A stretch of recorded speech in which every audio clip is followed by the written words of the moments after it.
I started off my journey, I was an Amazon seller essentially, but we rolled up Amazon private label brands. But we scaled that business by leveraging offshore talent. And we built this company during COVID. So we were already in a remote environment and we realized that we can get the same quality of talent for a fraction of the cost offshore.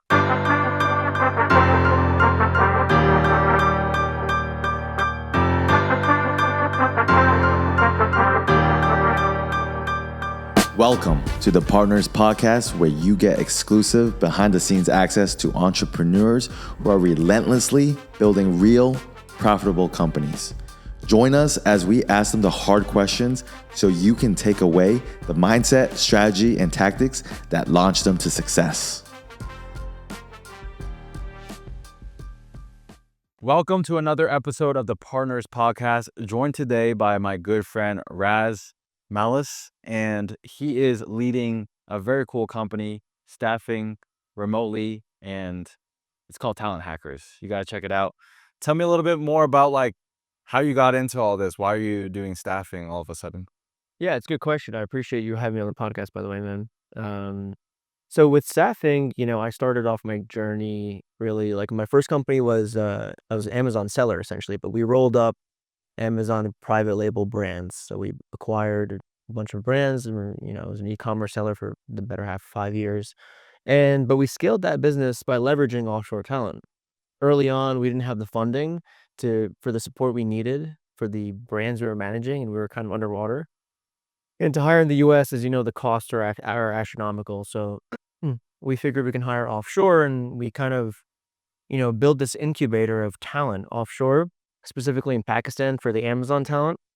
And we trained up a ton of people. We hired offshore because we couldn't afford US talent. And we realized that, and we built this company during COVID. So we were already in a remote environment, and we realized that we can get the same quality of talent for a fraction of the cost offshore. So that was really kind of how I discovered offshore talent. It was COVID induced. And then I figured, I built this entire recruiting team internally. I can build another company with this infrastructure. That's exactly what I did. And I can help a lot of other businesses do the same thing that we did, which is exactly what we're doing. Yeah. So There's a lot of places that a company can hire from remote these days. You have the Philippines, you have India, Pakistan, Eastern Europe, Latin America. And then there's a place you staff from, which I found very interesting when you first told me.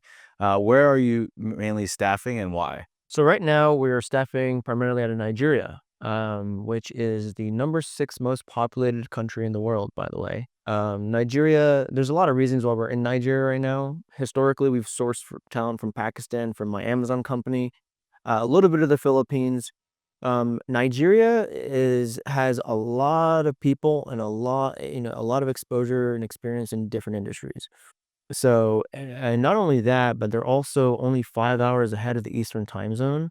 One of the problems that I had with staffing out of Pakistan and the Philippines is that we didn't have a consistent 8-hour overlap in terms of working hours with the US team. Maybe they worked, 4 hours overlap with the US team, the other 4 hours while everyone in the US is sleeping. And so that wasn't really good for productivity because, there were a lot of delays with, task requests and delegation. Anyway, Nigeria, that's another point. Nigeria, since it's only 5 hours ahead, they can work the full 8-hour overlap with the US town.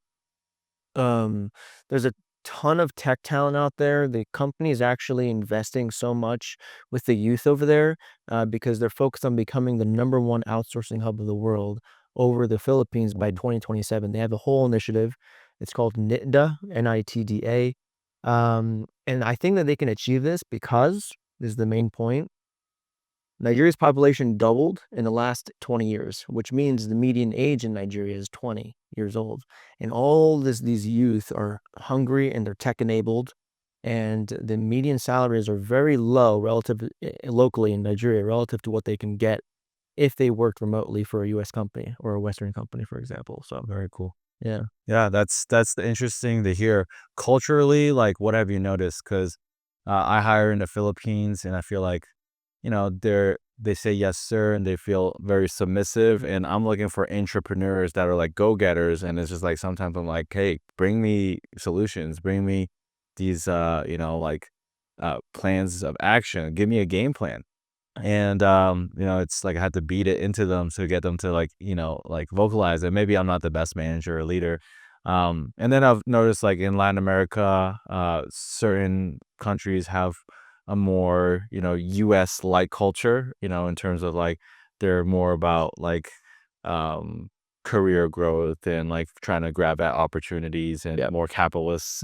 Yeah. So maybe I don't know if you want to comment on those other countries versus like the culture and the type of experience that you're getting in Nigeria. It's a really good question. So it's actually something that I talk about when with my clients, because in the Philippines, like you said, they're kind of like, "Hey, give me a task and I'll do it. Nothing more, nothing less." Right? Uh, they're kind of like robots in a sense, for lack of better words, where they are not really strategic thinkers. They are not as proactive as you may see in other countries, like you're explaining. In Nigeria, what we found is that these people go above and beyond for your company. They come up with new ideas in meetings. They add to the agendas prior to the meetings. They're proactive. They grab at opportunities, like you were mentioning. They do that a lot more in Nigeria, and I've been seeing versus all the other countries I've hired from. And I've hired from everywhere. And to be honest with you, earlier on, because my experience was in Pakistan, Philippines, and Latin America, it was kind of a risk going to Nigeria because there are all these unknowns that you can't really understand unless you actually work with them. Right now, I have a team of 10, all based in Nigeria internally, and we've placed a few dozen over the just last 6 months with other clients. And the feedback we've been getting is fantastic, honestly. We have extremely low churn, great reviews, and a lot of it's commenting on this point that these people are go-getters. They're like a US equivalent, but you're just not paying as much money, and so Yeah. it's nice. Um, I know this might be a tougher question, but I feel like, people might have a stigma with, hiring in Africa. They hear about like the prince scammers, trying to scam people, like on email marketing. They hear about all these things, and I know crime happens everywhere. And then I guess with that, how do you deal with it when it comes to like clients that might be, let's just say they're racist, and they're like, Mm, No, I'm not hiring from Africa." yeah. And, that's the unfortunate truth of some businesses. They are like, even if they don't say it, they're like, I'm looking for, like a different, something different. Yeah. And they don't say it. How do you deal with that as a company? And how do you get around that in a way where it builds, the culture and the company you're looking to build? Yeah, and it's an unfortunate situation. All are not just with Nigeria and Africa, but also even in Latin America, I see it in the Philippines as well, even in Pakistan. There is, you know, discrimination everywhere all the time. I can't really pinpoint particular people who are discriminatory, but it happens for sure. I'm sure people have a lot of prejudice as well, and it's hard to get certain people over the line. But you know, if they, I don't really hear specific remarks that they don't want to hire in Africa because of their racial, views, but I'm sure it happens in the background. Most people I found are actually open-minded, and they look past that. And they just care about getting value for their buck. If someone can add value more than what they're paying them, then they're going to go ahead and hire them, right? Most people I speak to are entrepreneurs, open-minded business leaders, um, and don't really think about that small stuff. So I haven't faced too many issues. It's not an issue at all. And culturally speaking, in terms of Nigeria, English is the main language in Nigeria. I mean, the president gives his speeches in English. People don't know this, which is kind of funny. It's a native language. So it's not a second language. And culturally speaking, they're very similar to us because, they grew up on our American movies. So I like to say that America's number one export is its culture. And a lot of the countries we hire from are affected by the American culture. Love So, that. yeah. Yeah, it's cool that you mentioned it's a small problem. The people that don't Mm, make it a problem, you don't even like interface with, you're not hiring for, yeah. and the ones that you do, like they're open minded to the value. When it comes to like value, like how do you generate value from a staffing perspective? Like what exactly are you doing? Because I've worked with multitude of staffing companies. Some just like literally feels like they're just giving me the first person that applied on Indeed or onlinejobs.ph or wherever platform they're recruiting from. I'm just like, I could have done this myself. Yeah. And then other times I'm like, wow, this talent is great. I'm working with, another company in Latin America, and I'll give it mixed reviews. Some candidates, I'm like, this is amazing. How'd you find this person? And other times, this candidate came this morning, and it was like, I was like, which job role are you applying for? And he couldn't even tell me about my business or the role. And I'm like, what's going on here? So, Yeah. what exactly is the value stack that you bring as a staffing company, as someone that helps with recruiting and talent? It's a very good question. The bottom line is, I think, like, to simply answer this question is we just put in the grunt work that is required because, we have, and the other value add that we have is the experience and the infrastructure on the recruiting side that we have, which comes from combined 15 years experience between my partner and I in terms of recruiting offshore. We have boots in the ground in Nigeria and in any other country that we hire from as well on the recruiting side. So we have people screening resumes one by one. Um, we go through hundreds, if not sometimes thousands of applications. You know how it is for just one role. And we actually do multi-round interviews before we bring the candidates to our clients. Most recruiting agencies do like one first round and then line up multiple final rounds with the clients. Actually, as part of our services, one thing I think I was talking to you about earlier that we like to do is save the time entirely for our clients, and we handle the entire interviewing process. So we do the screening of the applicants. We use a little bit of AI in between. We do first round, technical round, and then we do skills assessment tests based on the role.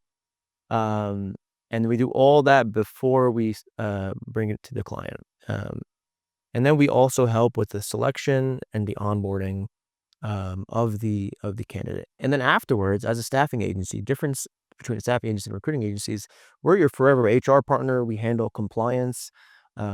We handle payroll as well. So you don't have to worry about that.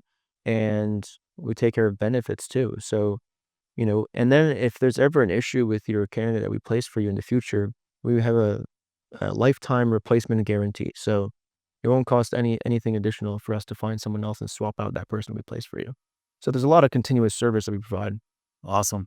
When it comes to finding top talent, what is it that you're doing a little bit differently besides the grunt work? Like, I know in the past I use a tool called like Criteria Core for aptitude testing, and I did fun like some fun stuff with like making them go through the Meyer Briggs and Yeah. Hecco, and then I've recently learned a few questions that I've enjoyed asking in an interview process, like who are your three like role models and why, and how do you take care of yourself and your spirituality? I think is a strong question.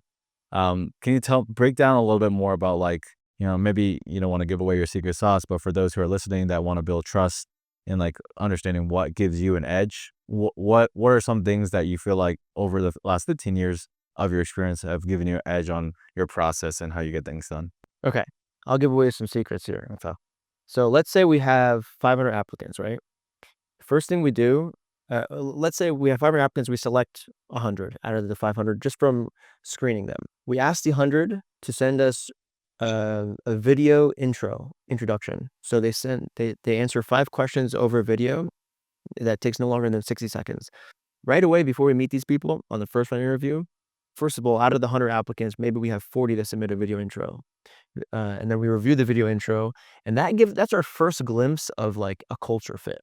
We understand how they speak, how they communicate, what their body language tells us, and then we select who we like based on that intro video, and then we go through a first round. And that's where we take care of all of the like important stuff. We have to understand, what does your internet connection look like? Um, what's your I guess work stack look like? Like, do you have headphones? Is your audio quality good? Is your visual quality good? What kind of laptop are you working on? And if we really like someone, we'll help them improve their setup. And yeah, and then we also do a personality test. It is a Meyer-Briggs one. And that's how we like get through the initial screen. That's very important because we never want any of these minor things hurting the productivity of the people that we select. Um, So and then everything else I just explained before that is how we go about Very it. cool.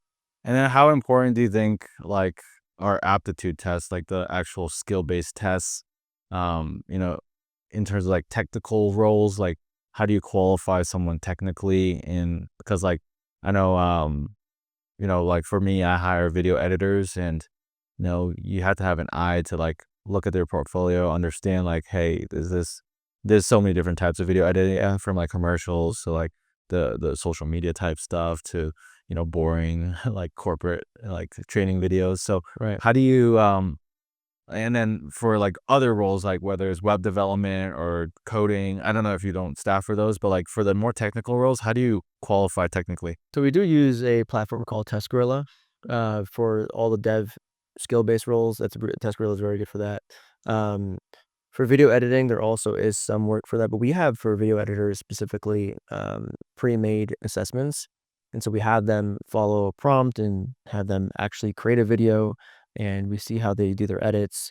And for graphic designers, we do a similar thing where they actually like take text and take imagery and put it on a white background. And if you're an Amazon seller, we have them do a glimpse of A plus content and show us how they'll put their 5 6 main images on uh on the Amazon listing.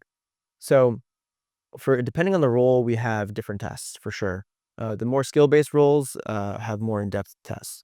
For most e-commerce roles or like Amazon roles, honestly, I since I spent a lot of time, I'm an Amazon seller, so I can I guess suss out who's good and who's not very easily for that. Right. Um, so I can and I have a great talent pool of candidates for certain roles, and some people I've worked with in the past that have worked for me, where I can make quick selections. So it really just depends on the role and the situation and the timing of things. Yeah, We're very dynamic. for sure. I love that. So what's the mission and vision for talent hackers? Like where are you and your partner trying to take things? Like, is this like like a great way for you to just make money, or do you have like a more I guess deep rooted why? Really, the mission is to connect 3% of the world's population with the rest of the world, and that's Nigeria. Um, we're really the first movers in the staffing space with hiring talent out of Nigeria, and we just want to expose the digital marketplace with this talent offshore in Nigeria specifically. We also want to help U.S. businesses be more profitable, more efficient, and more productive. Like, I really, truly, actually want to help U.S. businesses discover what they can do when they hire offshore. Um, prior to COVID, people were or around the COVID boom, people were spending so much money on talent, they were hiring ahead of time, and then when things corrected in the market, they were left with high SG&A costs. Their headcount forecasts were way too overestimated, and they were screwed, and they couldn't really weather the storm. They had to do a ton of layoffs. So I think, when you hire offshore, not only does it improve the productivity of your team, but it also allows you to keep your hiring costs low while getting the support you need. And like a lot of companies like to get trigger happy when they raise capital and they just hire a bunch of Yeah. US talent. I was that. That's not Admittedly, like when things were going well, I'm like, all right, let's let's keep just hiring hire, yeah. until like, the market flipped and then you're like, oh wow, I'm way overcommitted. And it's much harder to scale down with US employees than it is with offshore employees. You know, there's a lot of HR risk when you're hiring in the US. There just is. And there's a lot of payroll taxes that come with it too. So it increases in hiring costs. So yeah, these are a lot of like honestly, because dude, like we faced a huge issue with our Amazon business during and after COVID, Yeah. where we hired a ton and then we had to weather the storm and do a bunch of layoffs. Like, I went through it personally in my own company. And so I'm very passionate about helping businesses hire offshore because, and I'm not saying replace all your US employees with offshore talent. I'm saying find the remote talent early on so you can keep costs low early on and you can have a higher chance for success in the Yeah, future. makes sense. So outside of all this business, like who are you and what makes you passionate about like life and like what are you trying to do personally? Yeah, I mean, I like the idea of being a digital nomad, honestly. There's never like we're both digital nomads here in Colombia, right? But think about it, dude. Like the airplane was invented about 100 years ago, right? and commercial travel only began like 75 years ago. And only in the last like 10 years could you actually make enough money to be in the top 1% of the world, uh, and do that online is what I meant to say, right? So, like, yes, the planes were invented 75 years ago, but if you worked a W-2, like, you can't really travel, you can't really be anywhere in the world while you're making money. Now you can make money in your sleep residually, build remote teams, manage a huge organization remote, just like you're doing, and all while being in the top 1% income earners. So you can travel the world and do that. I think life's Pretty better. awesome. Yeah, it's like, and we're in our 20s, We're bro. blessed, like, and Yeah. AI is literally, like, on its way, like, like, changing the landscape entirely. Yeah. That scares a lot of people. AI, threatening to displace jobs with AI agents and, Yeah. more automations, more, like, shit, like, I used to wanna think I used to think I needed a copywriter, and then I worked with a few, that messaged me, and I'm just like, I can just feed, Claude or GPT what I wanna say and Yeah. tell it like Alex Hormozy's writing guidelines, and they're outperforming you in 5 minutes. Like, Yeah. I don't know what to say. Like, I don't really need your services. And so, as someone who is in staffing, but also using AI, how do you see all of that coming together? And how do you see yourself staying ahead of AI? The AI agents question has come up multiple times in the last 7 days alone. I feel like it just hit the world by storm out of nowhere, which is crazy. But, AI, like just AI, not AI agents, has been actually, I think, a support to all my roles, increasing productivity on the teams, not necessarily replacing them in any way. But AI agents are a different story. AI agents are right now, they can, I think, somewhat replace virtual assistants in the near future. People who do like mundane tasks like, calendar bookings, calendar maintenance, um, booking flights or hotels. But I don't think that the AI agents can be strategic thinkers that can proactively come up with ideas in meetings. I don't think they'll be able to replace those type of people.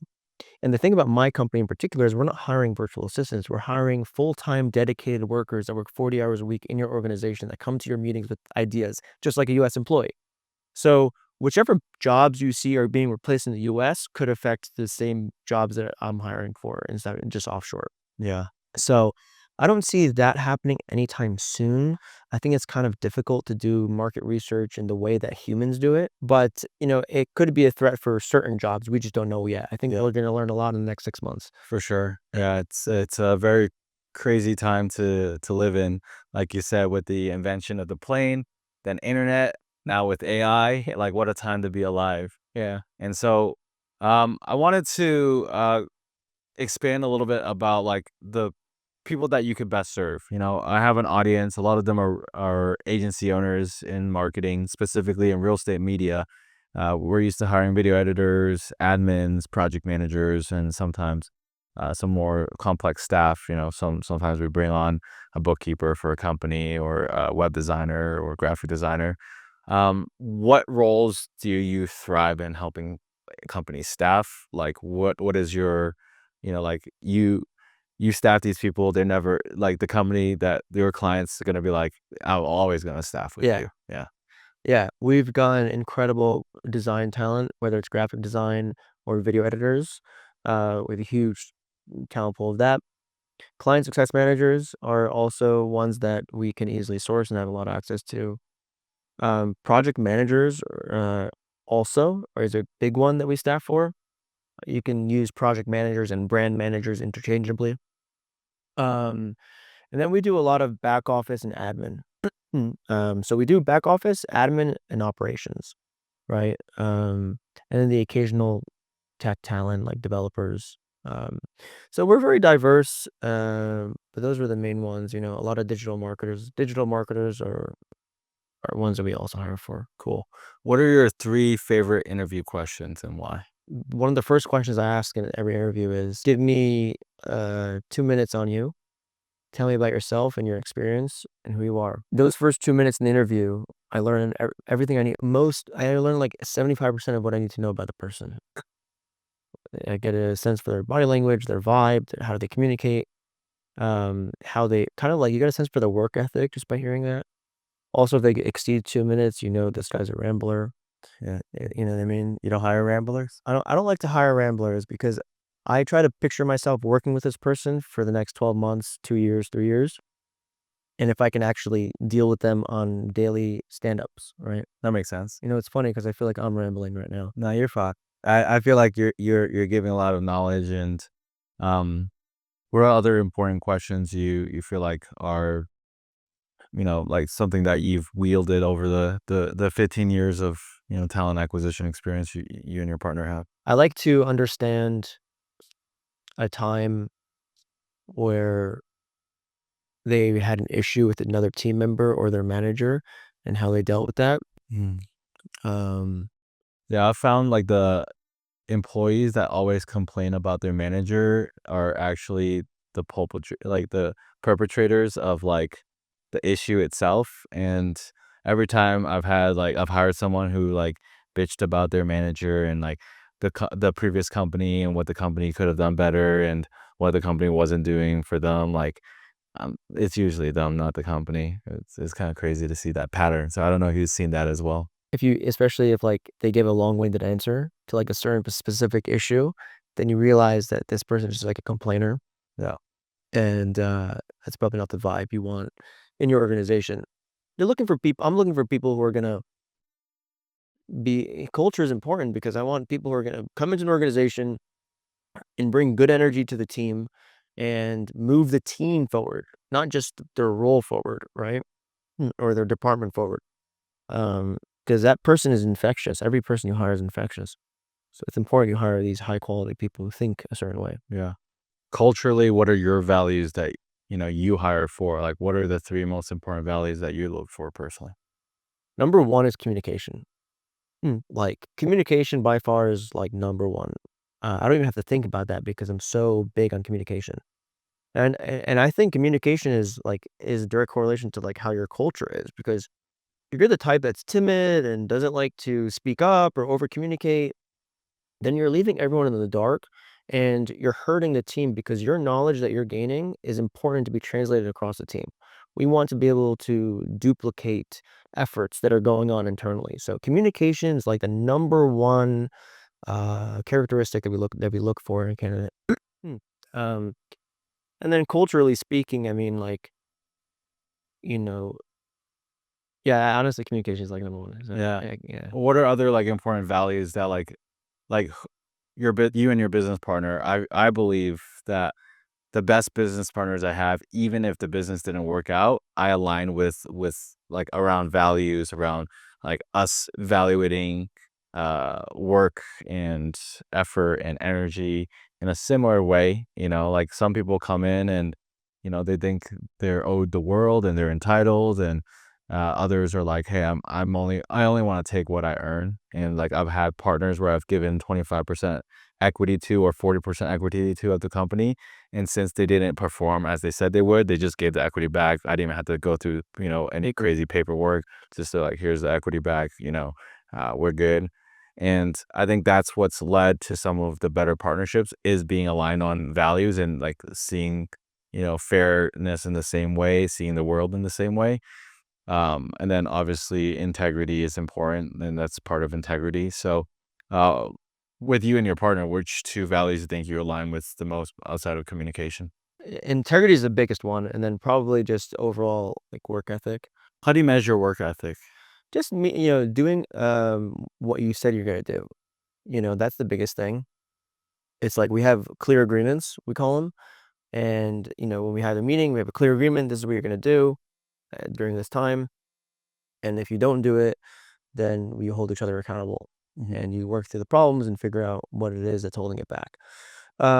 So that's a big thing. It's Yeah. a really big thing here. I think something that some companies struggle with is they hire someone and they feel like that person might save the business, and they have almost like a unreasonable expectation on the workload that someone can manage, and like what makes someone successful in that role with training and onboarding. So, how do you make sure that the clients that you work for, that you staff for, aren't unreasonable in the expectations of the staff that you help them bring on? I always ask my clients what they know about onboarding and systems and processes, because if they don't have experience managing someone remotely or really just hiring in general, maybe they're a new manager, they're a startup, they don't have that many employees, I ask them if they need support early on. And sometimes I step in early on to help with the onboarding and the systems and the processes. But most companies have systems and processes in place. And if they don't, they will struggle. Mm. You can't expect someone to come in and do everything that you have in your head. You need to be able to document everything in your head and then build a system around that that they can follow. If you don't have that, you know, you have to be responsible for the outcome of everyone and everything, right? As a business owner and as a leader. So these are ways that you can, you know, manage your expectations, I guess. Yeah. Yeah. Having systems and processes in place. And have you ever dealt with like kind of like a what's like the shittiest situation that you had to deal with like so far with staffing in Nigeria and how did you resolve that? We have learned that we don't want to work with just any client, like we had one client who was like, he was, he paid us less than every other client we had just because he was trying to like nickel and dime us on the negotiations. You know, he had like one or two other team members. He's a small seller on Amazon. And this guy turned out to be the most problematic person that we worked with. Not because of the talent, but just because of his demands and his expectations. So he was paying us the least amount of an client, and he had the highest expectations. Yeah. I feel like that's a theme in business. Like Yeah, the worst clients are the ones that are the cheapest that pay the least because they got so much time on their hands or like yeah, they got so little money that like they're just trying to like extract the last penny. yeah. Yeah. And every day I'm getting an email from him about, you know, the candidate logging off 5 minutes before the day's over. Like, what are you complaining about? It doesn't make sense. Yeah. So we actually ended up firing the client. You didn't refund him a quarter for the 5 minute? We did refit back, right? He was a quarterback, sir. He did ask for a refund, and we granted it just because we don't want to deal with any, bad energy, honestly. Yeah. And we actually found another place for that candidate. We found him a new home with a new client, Very cool. and he killed it. And I know he was really good because it was an Amazon brand manager who I personally vetted and interviewed him, and I know this guy's highly qualified. Yeah. And so we give him another shot with another client, and he's still there. Awesome. Very cool. Yeah. Well, I appreciate you taking the time to share about talent hackers and about yourself, Raz. And it's awesome to meet another digital nomad building an amazing company. And uh, I know we just started our partnership. I work with a lot of companies and agencies that need good talent, and I'm excited to experience firsthand myself for my companies and or the clients I serve and the network I serve, what Nigeria has to offer and what Talent Hackers has to offer. Thanks for having me on the podcast, Brenton. Awesome. Appreciate it. Let's go.